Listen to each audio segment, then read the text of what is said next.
Hello everybody, the Lawn Gnome is here. ¡No opinion!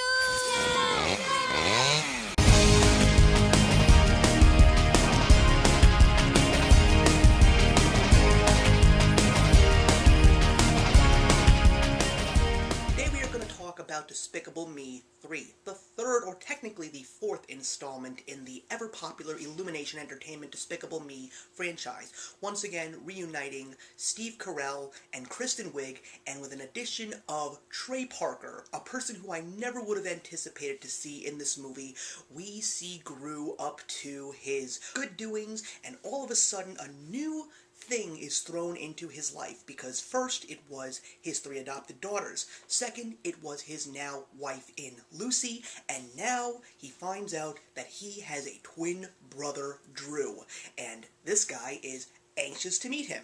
To me, it reminds me of Homer Simpson and Herb meeting each other in early episodes of that amazing series. But when Gru finally meets his twin brother, who is technically, physically an opposite of him, but practically the same in every single way, we find out that Drew really wants to be a bad guy, and he wants to rope his brother into being a villain once again.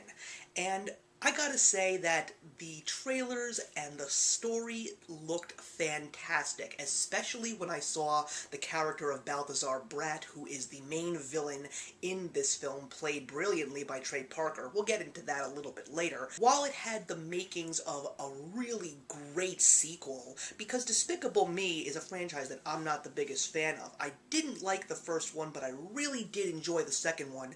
But the problem with this movie was, as great as it all looked, it was poorly executed. Drew came off as extremely annoying. The story itself was so mismatched and out of place, and because of all of that, it just really did not give me the great experience in the theater that I wanted.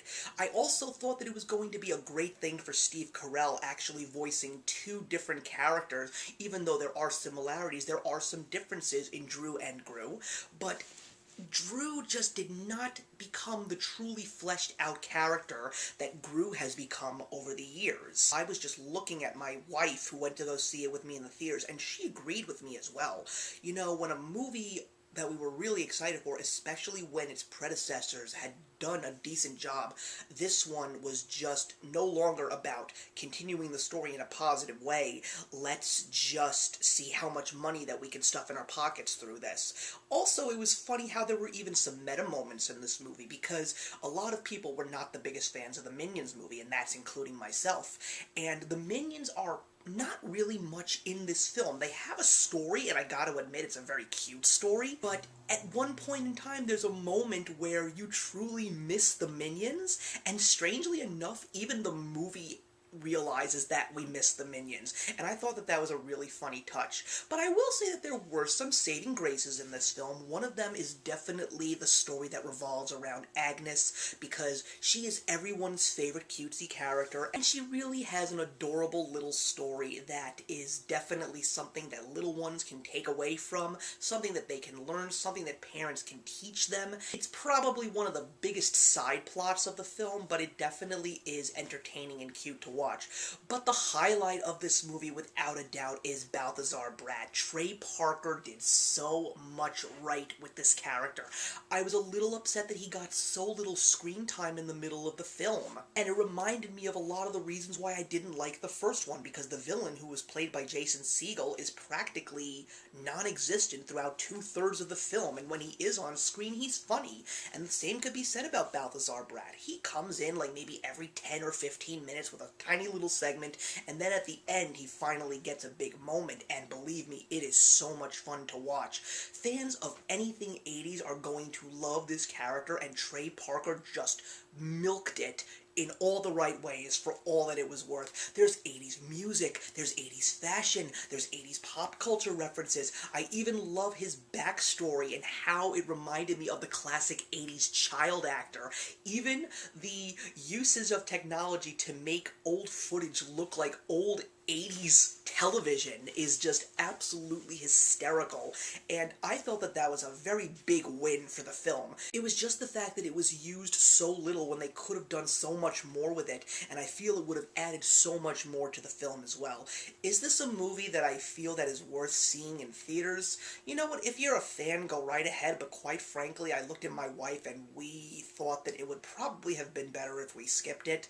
It's not a movie that I want to see multiple times, that's for sure, nor is it a movie that I want to own on DVD. I mean, I don't even own the Despicable Me's, and I don't intend to at this point in time. The only thing that I'm a little bit nervous about is they've already greenlit Minions 2, and oh my goodness, yes, there is going to be an ending that begs for a Despicable Me 4 to be made, but I really feel at this point in time that I am done with this franchise. I still haven't lost my faith in Illumination Entertainment because I really did enjoy The Secret Life of Pets, and I thought that Sing was a very good movie too, so I feel that there still is tons of potential for this animation company, but I will give Despicable Me 2 stars out of 4. So thank you very much for watching, everybody. Please put your comments in the box below, and let's discuss Despicable Me 3, and I will see you in the next one.